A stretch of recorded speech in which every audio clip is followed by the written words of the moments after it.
Hey, friends, welcome back to the Lifestyle School podcast. I'm your host, Hope Black, and today we are diving into a topic that's a little controversial. I don't think that it should, but it can be. It's a little bit confusing, but a super important one, and that is supplements. I can't tell you how many times someone has asked me, Hope, should I be taking a multivitamin? What about fish oil, magnesium? What kind?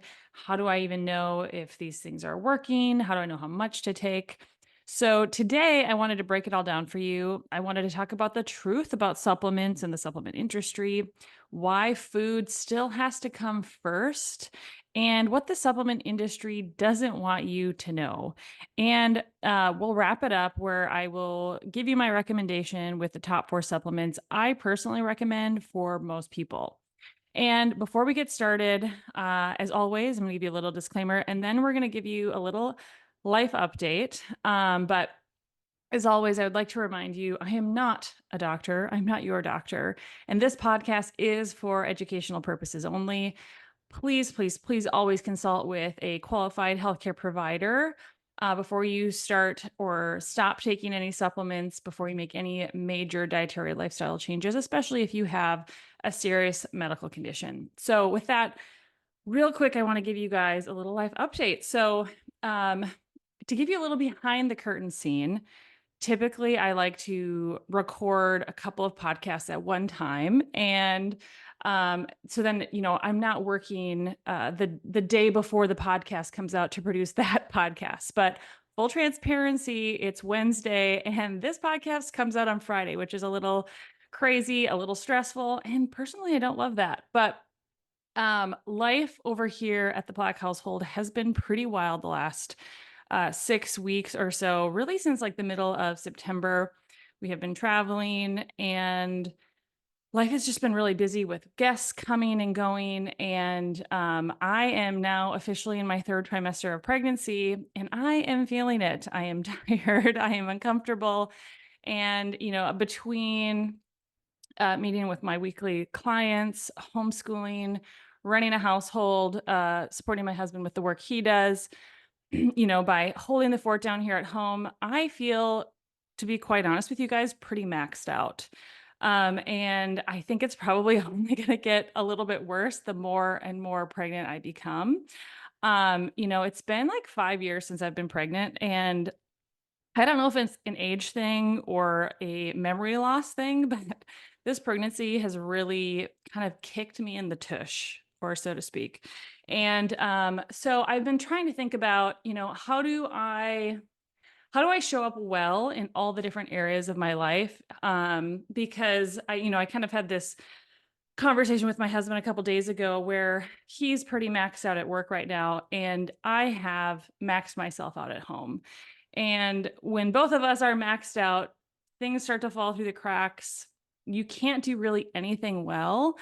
And what is the point of doing this podcast if I'm not doing it well, right? I want to show up. I want to create a lot of good value for you guys. I want you to, give your time to listening to this and walk away and feeling like, wow, I really feel like I got something from that. That's really important that I honor your time in that way. And so I've been trying to think about, what does this look like? What does this mean for the podcast as I go through my 3rd trimester of pregnancy and into, this postpartum period after I have the baby? My goal has been to not, have a big gap in podcast production, even after the baby's born. I've kind of been hoping to be able to pre-record some podcasts so that even once the baby is here, everything is pre-scheduled. Thankfully, I have the software to do that, where there's still episodes coming out. So you guys are, staying connected to the podcast. But what I have realized is I think that every week cadence at this point is beginning to be a little bit too much. So what I think would be best for me, for my family, and for the quality of the content that I provide, starting in November, maybe the last week of October, but I'm thinking about going to an every other week podcast where you'll get a podcast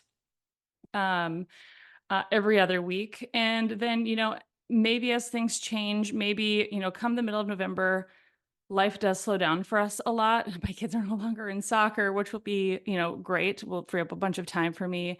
We're not traveling over the holidays.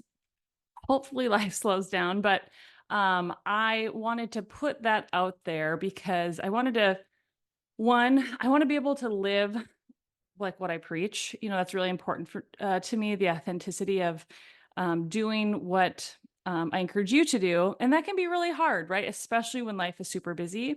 And also, I want to be, showing up here every week, giving you guys really great content that hopefully encourages you and propels you on your health journey. So, with that, um, just prepare your expectations that um, podcasts may be coming out every other week for the foreseeable future.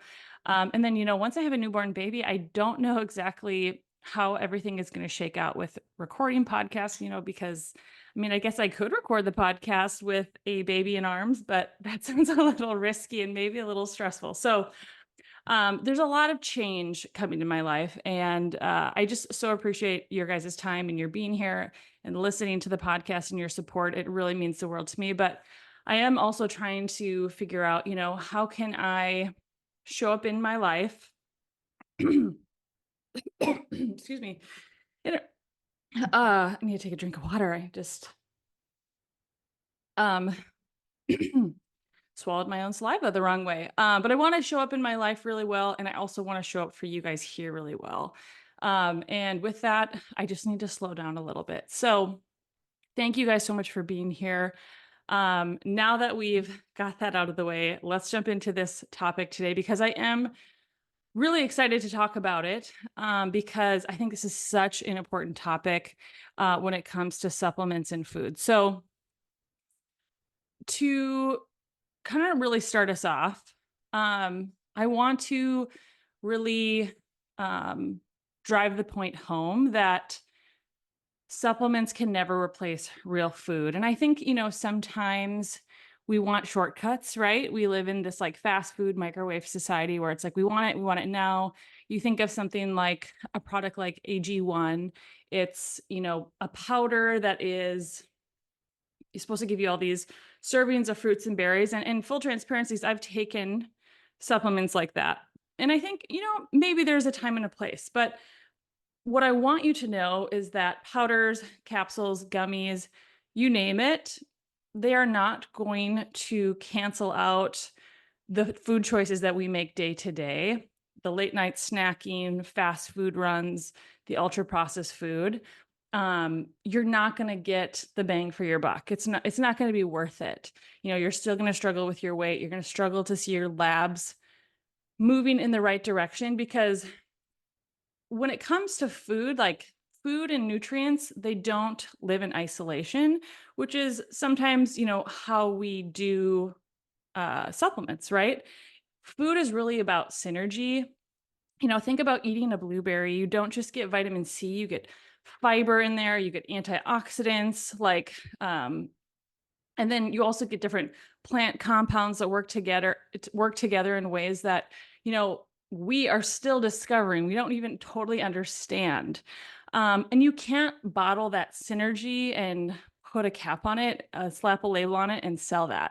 And so food always has to be first. And supplements, they're supplemental, right? It's in the name and they are meant to fill gaps, but they can't make up for a poor diet. And if you feel like, I know I need to start with my diet first, and if you don't feel like you even know where to start with that, I want to encourage you to check out my podcast episode 28 titled The Perfect Diet, because we kind of go into how to figure out what's the right diet for yourself. Like I would say to keep it the most simple, you just have to start by eating real foods, have protein, animal protein, have vegetables, have the fruits, have the healthy fats. And then depending on your weight goals, your activity levels, maybe some whole carbs, depending, right? But that is where we always have to start. And if you find that, that overhauling your whole diet sounds like too much, and if you're like, I'd much rather just take a supplement, I want to encourage you to pause and to first, I think, ask yourself the question like, why do I feel this way? Because I think always questioning ourselves on this journey of change is super important. Um, pursuing stillness, like sitting and reconnecting with ourselves, and be like, why do I have this like aversion to changing my lifestyle or the way that I eat? So ask yourself that question, and then, maybe you'll get some answers. Maybe it's going to take some time, but versus overhauling your whole diet, try to start by upgrading even just like one meal a day with real food. So whether that's your first meal, whether it's your last meal, build your plate around protein, vegetables, those healthy fats. And that is going to do more for your health than, a pill ever could. And it really needs to start there. So now, you might be thinking, well, Hope, my diet is good. I eat mainly real whole foods. If food is enough, then why take supplements at all? And I think this is a very valid question. And I think it's definitely something that we should look into. So let's do that. Here is the sad reality as I have continued to learn about nutrition. You can't learn about nutrition without also looking into agriculture, right? Because it's where our food comes from. Our food today, I'm just going to say it, isn't as nutrient dense as it used to be. So there's a lot of factors that play into this, but decades of industrial farming has really done a number on our soil. It's totally depleted our soil of nutrients. And the food grown today contains fewer vitamins, fewer minerals, and studies comparing crops from like the 1950s to today show significant drops in nutrients like calcium, magnesium, and vitamin C, just to name a few. And, I think this is industrial farming. I think it has to do with what we spray on our crops. I think it's a complex issue.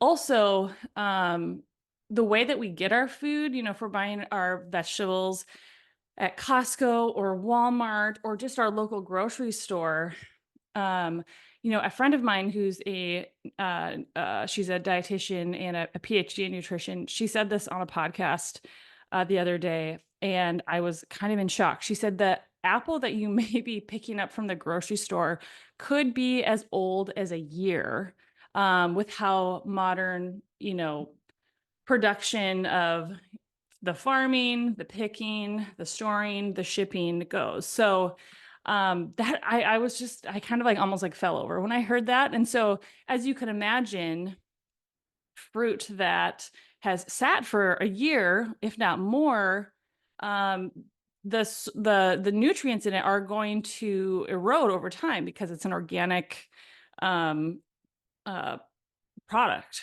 right?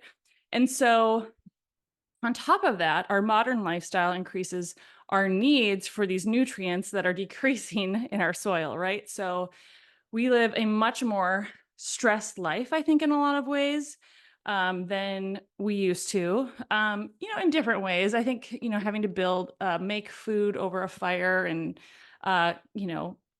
source food in different ways probably was stressful in its own right, but stress burns through nutrients like magnesium and B vitamins really quickly. And our lack of sunlight means low vitamin D. Medications can also play a really big part in depleting nutrients. So for example, if you are on antacids, which a ton of people are, they can reduce the absorption of B12 and magnesium, which are both super important, right? And so that is just another example of why we might need to supplement. But then, even people who eat really healthy, there's just certain nutrients that are hard to get enough of in our diet. And I will say this too, I can't tell you how many times we worked with patients in the functional medicine clinic that I worked in for 8 years with my dad. They would come and say, well, I eat really well. But then we do a nutrient deficiency test and look at all the different nutrients in their body to see if there was any deficiencies. And there almost always were, right? And so it's really hard in our modern day and age to get all the nutrients we need and then, have our body in a place where we can absorb them. And, the food has is potent enough. And, but then, let's talk about omega-3s, for example. That's a really big one that I think most people don't get enough of in their diet. And your body can't make omega-3 fatty acids. You have to eat them. And most people don't eat enough fish to get those omega-3 fatty acids. You have to eat a couple pounds of fish a week to get adequate amounts. And if you want to learn more about omega-3s, I did a whole podcast episode on that one on episode 22. Are you guys so impressed? I actually wrote down the episode numbers for these different things that I was going to be referencing today ahead of time, because I was like, people maybe want to go back and reference these. But we talk about omega-3s. They're a big one. And I do want to say we did a lot of omega-3 fatty acid testing in the functional medicine clinic that I worked in. And not one time did someone come in and have adequate levels of omega-3 fatty acids when we're looking at their omega-3 to omega-6 fatty acid ratio, unless they were supplementing with omega-3s. And so, unless you're someone who actually just loves eating fish and you're eating it constantly, which, I think is rare, a lot more rare. I talk to people about the foods they eat every day. And so this is one that's super important for so many areas of our health. And again, if you want to dive into the importance of omega-3 fatty acids, you can check out episode 22 of the podcast. But magnesium is another one. Our soil is low in magnesium, so plants have lower levels of magnesium, and most of us don't eat enough leafy greens, nuts, and seeds to really make up for that difference. And so, again, I did a whole episode on the importance of magnesium. That is episode, let me see here, 13. But magnesium is involved in over 300 chemical reactions in our body. It's really important to our electrolyte status. It's so important. And again, stress depletes this, and it's a really hard to get enough just through our diet. And so instead of guessing on, maybe what nutrients we need, having labs done is a really great way. I don't have any way of offering nutrient testing, but there are a lot of labs that do. But, really simply at your doctor, you can have your vitamin D level tested. And if you're below 50, ideally below 70, you would be supplementing vitamin D. And you can also do omega-3 index tests are available if you're like, do I really need these supplements? Take the guessing out of it, just have it tested, right? I think on my website, you can get an omega-3 index test, I think for about anywhere between $50 and $70. I can't remember off the top of my head, but it's a finger prick test. You can do it at home. You send it into the lab and then they'll let you know. And, it's, I think, important to just be aware of what are these common gaps in our American diet and how can we be proactive about them in a smart way, right? And so this is really why there is a need, I believe, for supplements. And I know there's other practitioners, nutrition coaches, dietitians who are very anti-supplement. And, in some ways I can understand where they're coming from, but based on all of the testing on patients that I've seen, I can't in good conscience say, let's throw the baby out with the bathwater. But it does bring up our next part of this podcast, which is talking about some caution that we need to take when it comes to the supplement industry. And this is, I think, super important. And I think something that a lot of people, frankly, just don't understand. So here's where it gets tricky. The supplement industry is absolutely massive. It's $1 billion industry a year. And unlike prescription drugs, supplements are not regulated by the FDA in the same way.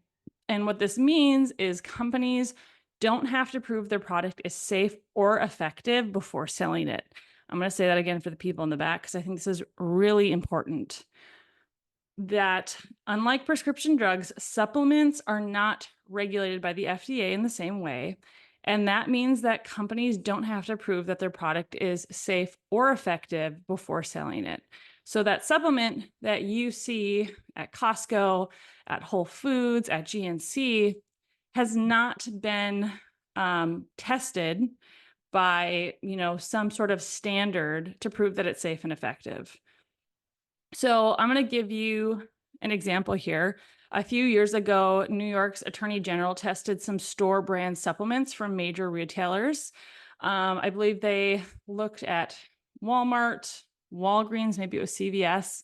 I want to say maybe GNC too, but don't quote me on that because it's been a while since I looked at the article. But there were some like major brands that I'm sure do a lot of business. And they found some things that were very shocking to, I think, the general public. Honestly, probably not very shocking to me, but some bottles didn't even contain the herbs listed on the label. Instead, they were filled with rice powder, wheat, or even houseplants. Kind of shocking, right? And another big one is Amazon. It's very convenient to order supplements on Amazon. Usually you can find things that are really cheap and inexpensive. It's convenient, but counterfeit supplements are a real issue. And there are cases where the supplements you order is not what the manufacturer intended it. It might even be expired. It could have been stored improperly or even swapped with something fake. So when I worked in clinic, we worked with a number of different, what's the word? Pharmaceutical level supplement companies, like where everything was tested. They would do research on their own supplements that they made. They were very expensive supplements. I'll put it that way, more expensive than what you would find at like a Walmart or Whole Foods or GNC. But they explicitly put on each bottle that they manufactured that it wasn't to be sold on Amazon or eBay. And what they would do if they found that their supplement was being sold on Amazon, they would buy it back and then they would test it. And they had found that these supplements that they were buying back, most were counterfeit supplements using their name to sell. And they found all sorts of different ingredients in them. And honestly, that if that doesn't scare you, it should, because you want to know what you're putting into your body, especially if you have, something like a shellfish allergy or peanut allergy or something like that. Another big issue that comes up with Amazon, even if you go to, like, let's say there is a brand of supplements you really like, and you go to the Amazon store for that business that manufacturer of the supplements has made, whether that's like Nutridyne or Metagenics or I can't think of another one. Those are just the ones that come to my brain. But you go to that store and you order it from that storefront of the manufacturer. How it works with their distribution, if let's say in Nutridyne, those are the supplements that I sell, their warehouse is in Minnesota, but I live in California. And there is a seller that says that they sell the same thing, but they're based in California. They're not going to send me something from the Nutridyne warehouse in Minnesota. They're going to send it from whatever is closest to me for their logistics. And so even if you think you're buying from the actual retailer on an Amazon storefront, it doesn't guarantee that that's who you're going to get your supplement from. You may get a different supplement from someone who's not authorized, who is not being truthful in their claims about the supplements that they're selling, and you may get a counterfeit supplement. And so it's really, really important where you buy them. And like other things to take into consideration. So something like fish oil, which I think most people need to supplement their diet with fish oil. You really get what you pay for when it comes to supplements. And supplements like fish oil, things that you need to think about are, where did they source the fish? Are they farmed fish? Are they going to be high in mercury? You don't want to be taking a supplement that's like concentrated mercury because it's poorly sourced fish, right? Is that fish in the manufactured facility being stored properly? By the time you get that supplement and are taking it, is the fish oil going to be rancid? Very big issue that people run into with fish oil. And so truly, and I want to say this, and I want you to hear it, you get what you pay for when it comes to supplements. If something is really cheap, it's probably because it's made with cheap ingredients. It's not made in like a really high quality facility. And maybe it's sourced with really low grade uh, products. And when you're taking a nutrient and you're really concentrating it into a supplement, a lot of issues can happen from that if it's not high quality. So let's talk about what to look for in a supplement. I kind of um, started to dabble in this next part of the podcast, but how do you protect yourself so that you're actually buying something that is going to be good and worth your money? And so I want to give you 3 things to really think about. The first one is only ever buy a supplement that is third party certified. So what that means is it has a seal on it. The ones I sell are GMP certified. There's USP certified, NSF, or informed choice.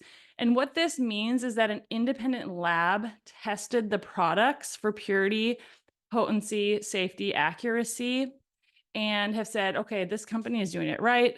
What's on the label is actually in the product, should be obvious, but unfortunately, it's not in this industry. And so I always tell my clients, if you are going to spend your hard-earned dollars on supplements, they have to be third-party certified. And if you go into most retailers, none of those are going to be. If you go to Whole Foods, if you go to Walmart, Target, CVS, Costco to buy supplements, they're very likely not third-party certified. Some of them may be, but you really need to look, and it's really, really worth it to do your research when it comes to, is this product what it says it is, right? And then the next thing is the formulation really matters. So not all forms of nutrients are equal. This is just like a very high level example, but magnesium oxide is very cheap, but very poorly absorbable. Like you can't absorb it very well. Basically, it just gives you diarrhea. And who wants that? Magnesium glycinate or citrate is much better absorbed, but typically it's going to be a little bit more expensive, right? Another example would be something like folic acid versus methylated folate. If you have a certain genetic variation, methylated folate is much more effective because your body can actually put it to use. So, looking at the sourcing, look at the type of nutrients that it is, and really, you get what you pay for when it comes to supplements. And so if you're just trying to buy the cheapest thing you possibly can, honestly, I will say save your money. Another great example of this is like probiotics. Those are living organisms, right? They are live, or they should be, and they have to be able to make it all the way to your small intestines, through your stomach, to do the job that they're meant to. And if you're buying a cheap probiotic, it's likely just going to be destroyed, if it's not already destroyed, just from manufacturing and sitting on the shelves once it hits your stomach acid. So formulation really matters. And this is why my third point is I really encourage people to only buy professional grade brands. So these are companies that hold themselves to higher standards. They test for contaminants, they ensure potency, they source responsibly.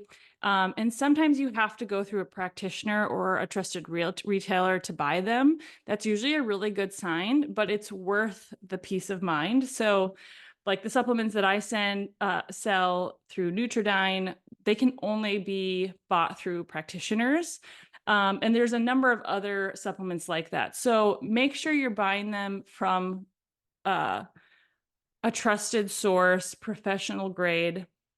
And one resource that I can point you to if you're not sure about a brand, you could check labdoor.com. What they do is they independently test supplements and give them a grade. Not a perfect system, but it'd be a good starting point. Or if you have a question, always feel free to reach out to me via email or on Instagram. I love getting questions from my listeners. And so let's wrap up with talking about the 4 core recommendations that I think are very applicable to 99.9% of the population. I call them my core 4. And if you're going to spend money on supplements, I think these are going to give you the biggest bang for your buck, biggest bang for your buck, and hopefully help move the needle for you in a really positive way. So, number one, I think everyone should take a high quality multivitamin. This is just like nutritional insurance. It doesn't replace food, but it covers small gaps. Don't just rely on like a gummy vitamin from the grocery store. I'm sorry, Flintstone vitamins are out, but look for a third-party tested vitamin that gives you forms of nutrients your body can actually use and absorb, that you're not just urinating out. Number two is going to be omega-3 fatty acids. Probably no surprise if you've been listening to the podcast for a minute. These support our heart health, our brain function, inflammation balance, and even our metabolic health. And most Americans eat way more omega-6 oils from processed foods, and we don't get enough omega-3 fatty acids to have that positive 2-to-1 omega-6 to omega-3 fatty acid ratio. Most people are at like 20-to-1, if not more. So unless you're eating fatty fish several times a week, I think supplementing omega-3 fatty acid is very smart and for a lot of people essential. And then here's just a practical tip about omega-3 fatty acids. I personally struggle with burping them up and having fishy burps, and that is absolutely disgusting. So a couple things you can do is you could freeze your fish oil capsules and take them that way, or you can take them right before bed, which is what I do. I take them with my last meal of the day, and then I go to sleep, and by the time I've woken up in the morning, it's not an issue, but always check with your fish oil that they're third-party testing to make sure they're free of heavy metals and like mercury and other contaminants. Number three is vitamin D. This one is huge for immune health, guys. Your mood, your bone density, your metabolic function. I rarely see someone with optimal vitamin D levels unless they're supplementing. And ideally, if you're having your labs tested, your vitamin D levels are above 50. Optimally, I'd love to see them like around 70 or 80. And most people could take, if you're having your vitamin D tested, like every 6 months or so, you could be taking 5,000 international units a day. And a lot of times I like to pair vitamin D with K2 for absorption reasons. And if you want to, dive into the reasoning behind that, you can go check out episode 36 of the podcast where we talk about vitamin D for a whole episode. And then number four is magnesium. So this is, I think, really an unsung hero. It's involved, in those 300 chemical reactions of our body, for energy production, to muscle relaxation, to our blood sugar control. And more than half of our population is deficient. A lot of these supplements, I've done specific podcast episodes on them.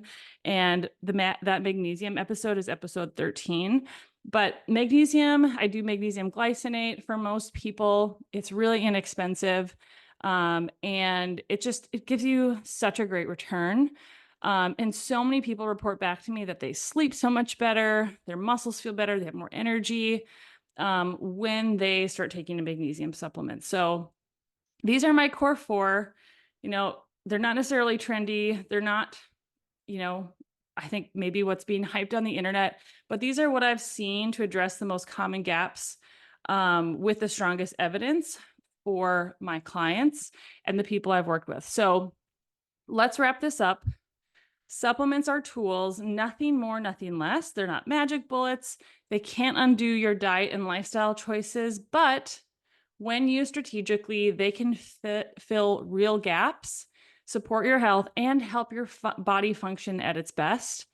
And so some action steps that you guys could take today is audit your supplement cabinet. Are you taking things you don't need? Are you using brands you can't trust? Focus on the core four first before getting, maybe distracted by the next shiny powder or pill that everyone is talking about on social media. And most importantly, always keep food at the center. Supplements should support a healthy lifestyle, not replace it.